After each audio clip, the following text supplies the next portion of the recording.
This is Jeff again. I'm going to show you all this antenna I built. I'm off the grid here out in the middle of the woods. I was having trouble picking up some FM stations. And this is just in its temporary test position. It's not a great video, sorry about that. But it's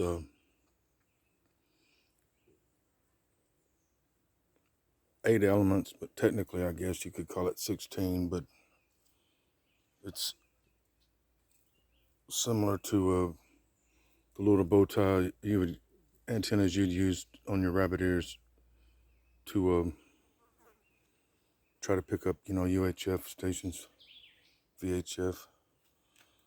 It's actually doing pretty well.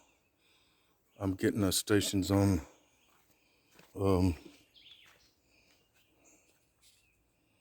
It picks up stations. On every single channel. Literally every position on the dial, I can hear something. I'm in Summertown and I'm picking up Huntsville like 10 over, 20 over 9, easy. Oh well. Bye bye.